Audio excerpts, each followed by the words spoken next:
You don't actually fear failure. If that were true, you would have stopped trying years ago. What you really fear is what failure might confirm about you, that maybe you're not as capable as you thought. Maybe you're not as talented as you hoped. Maybe this is as far as you go. And that thought, that's the one that keeps you awake at night. Let's be honest. You're not afraid of failing. You're afraid of what failure will say about you. You're afraid that if you try and it doesn't work, it will confirm the quiet doubt that's been living inside you for years. The one that whispers, maybe you're not as capable as you think. The one that says, what if this is all you'll ever be? Maybe you've already failed at something that mattered. A business that didn't take off. A relationship you thought would last. An opportunity you were sure was your breakthrough. And when it ended, it didn't just hurt. It embarrassed you. It made you question yourself. You smiled in public, but inside you replayed every decision, every mistake, every moment you should have known better. You watched other people move forward while you felt stuck in the same place, carrying the weight of something that didn't work. And here's the part no one talks about. Failure doesn't just break plans. It shakes identity. You start wondering if you aimed too high, if you believed in yourself too much, if maybe it's safer not to try again. So you shrink a little. You play smaller. You say you're being realistic, but deep down, you know you're protecting yourself, because trying again means risking that feeling again, that sinking, heavy, gut punch moment where you realize it didn't go the way you hoped. And maybe the hardest part, it's not that you failed, it's that you don't know what it means. Does it mean you're not talented enough? Not disciplined enough? Not smart enough? Not worthy enough?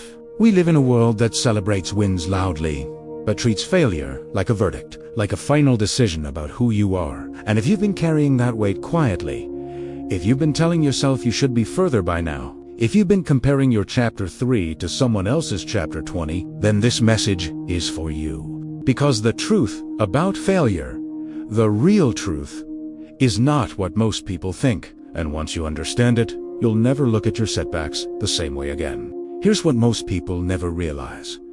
Failure hurts so much because we were taught directly or indirectly that our worth is tied to our results. From the time we were kids, we learned that good grades meant we were smart. Winning meant we were talented. Recognition meant we were valuable. And when we didn't win, when we didn't perform, when we didn't succeed, silence, or worse, comparison. You probably remember moments like that. A test you studied for but didn't ace, a job interview you prepared for but didn't get, a project you poured yourself into that barely got noticed. And without anyone saying it out loud, your brain made a quiet conclusion. If I fail, I'm less. That belief follows us into adulthood. When a business doesn't grow, we don't say, the strategy didn't work. We say, I'm bad at this. When a relationship ends, we don't say, we weren't aligned. We say, something must be wrong with me. When we fall short of a goal, we don't say, this attempt didn't succeed. We say, I'm not cut out for this. We collapse an event into an identity. That's the real problem. Failure becomes a mirror. And instead of seeing information, we see a verdict. But there's more. We also live in a culture that edits out the middle. You see someone announce a new company, but not the 3 that failed before it. You see someone celebrate a 10-year marriage, but not the heartbreaks that shaped them. You see someone confident on stage, but not the nights they doubted themselves in private. Social media shows outcomes. It rarely shows process. So when you struggle, you feel behind. When you stumble, you feel alone. When you fail, you feel uniquely flawed. But you're not uniquely flawed. You're human. And here's the psychological trap. When we experience failure, our brain tries to protect us. It says, let's avoid that pain next time. So we hesitate. We procrastinate. We tell ourselves we need to wait until we're ready. Not because we're lazy, because we're scared of confirming a painful belief about ourselves. And slowly, without noticing, the fear of failure becomes more limiting than failure itself. You stop applying. You stop risking. You stop speaking up.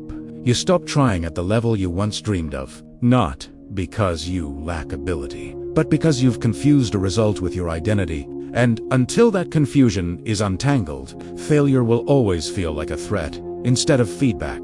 But what if it's not a verdict? What if it's something else entirely? Let's be clear about something. Failure still hurts. Reframing it doesn't mean pretending it feels good. It doesn't mean clapping for yourself when something collapses. It doesn't mean turning every loss into a motivational quote. Pain is real. Disappointment is real. Embarrassment is real. But here's the shift that changes everything. Failure is not a statement about who you are. It's information about what didn't work, yet that one word matters. Yet, think about how you learned to walk. You didn't stand up once and glide across the room. You fell. Over and over. And nobody looked at a toddler falling and said, "Well, I guess walking isn't for you." Because falling wasn't interpreted as identity. It was interpreted as process. Somewhere along the way, we stopped allowing ourselves that grace. We expect adult-level outcomes on first attempts. We expect clarity before action. We expect confidence before movement. But confidence doesn't come before action. It comes after surviving action. Here's a simple principle that changes how you move forward. Separate who you are from what happened. Instead of saying, "I failed," try saying, "That attempt failed." Instead of, "I'm not good at this," try, "I haven't figured this out yet." Language matters because your brain listens. And once you create that separation, something powerful happens. Failure becomes data, and data can be used. Maybe the timing was wrong. Maybe the strategy was weak. Maybe the skill wasn't developed yet. Maybe you underestimated the effort required. That's not identity. That's adjustment. And here's something even more practical. Shrink the risk. One of the biggest reasons failure feels devastating is because we put everything into one massive leap. We make one big announcement, one big investment, one big attempt.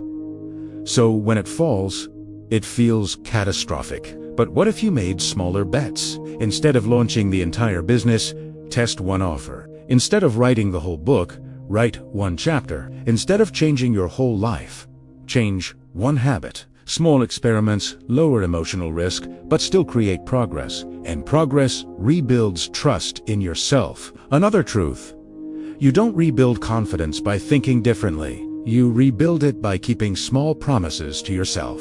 Say you'll wake up 30 minutes earlier, and do it. Say you'll practice 20 minutes, and do it. Say you'll apply to one opportunity, and do it. Each kept promise is a vote for a new identity. Not the identity of someone who never fails, but the identity of someone who doesn't quit after failing. And that identity, that's unstoppable, because the real advantage in life isn't talent. It isn't luck. It isn't even intelligence. It's emotional resilience, the ability to take a hit and still show up again. You don't need to become fearless. You just need to become willing. Willing to be seen trying, willing to adjust, willing to look foolish temporarily, willing to grow in public. And when you do, failure stops being a wall. It becomes a teacher, not a comfortable one, but an honest one. A few years ago, I met a man named Daniel. On paper, Daniel had done everything right. He graduated with honors, landed a stable corporate job, climbed steadily for nearly a decade. By his early 30s, he had the salary, the apartment, the title people respect, and he was miserable. But he didn't leave, because leaving would mean risking failure, and failure would mean explaining himself to everyone who thought he had made it. Eventually, though, the quiet dissatisfaction became louder than the fear. So Daniel quit. He decided to start a small consulting business, something he had always talked about but never tried. The first few months felt exciting. Freedom, energy, momentum. Then reality hit. Clients didn't come as easily as he thought. Money ran tighter than he expected. One major contract fell through at the last minute. And the worst part wasn't the financial pressure. It was the voice in his head. You walked away from stability for this. You're not cut out for this. You should have stayed where you were safe. Every day felt heavier. Friends from his old company were getting promotions, buying homes, posting vacation photos. Daniel was refreshing his inbox, hoping for replies. After nearly a year of struggle, he had already drafted a message to an old manager asking about open positions. He told me later that the hardest part wasn't the business failing. It was facing the idea that maybe he had overestimated himself. But something small shifted. Not dramatic. Not cinematic. Just small. Instead of trying to fix everything, he looked at one thing he could improve. His communication. He realized he was pitching his services the way he wanted to sound, not the way clients needed to hear. So he rewrote his message. He simplified it, made it clearer, focused on the client's problem instead of his credentials. He tested it with one potential client. It didn't land, but the feedback was specific. So he adjusted again and again.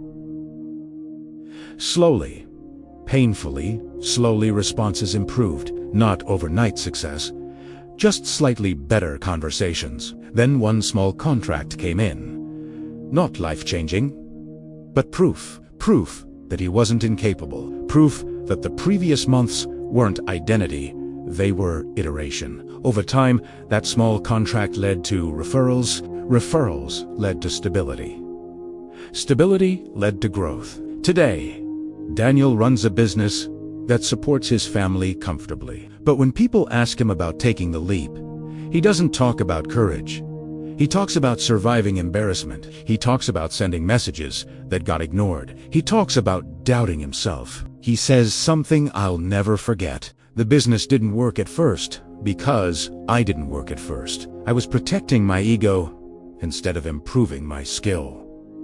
That was the shift. Not from failure to success, but from ego to learning. Daniel didn't become successful because he avoided failure. He became successful because he stayed long enough to understand it.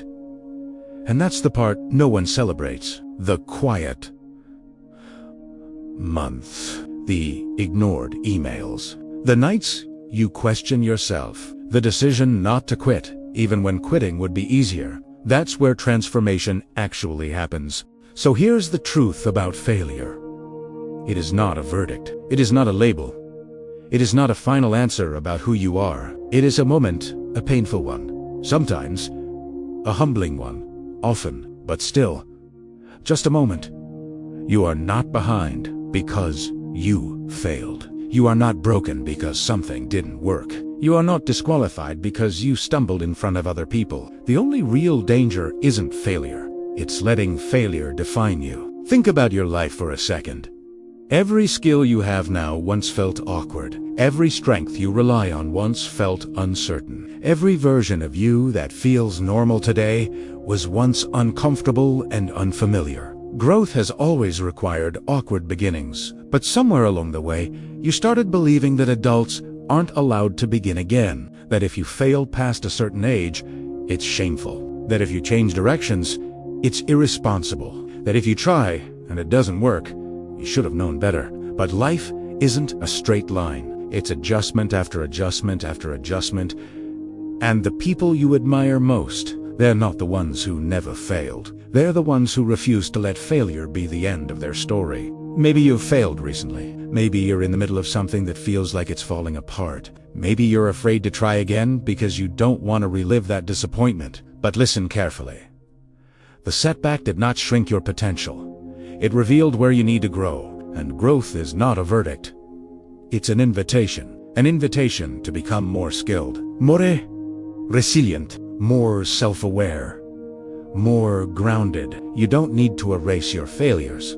You need to reinterpret them, because one day you'll look back at this season, the doubt, the uncertainty, the frustration, and realize this wasn't proof that you weren't capable. It was proof that you were stretching beyond your comfort zone. And that is where real lives are built. So if you take one sentence with you, let it be this. Failure is not the opposite of success. It is the path that success quietly walks through. And your story is not over. Not even close.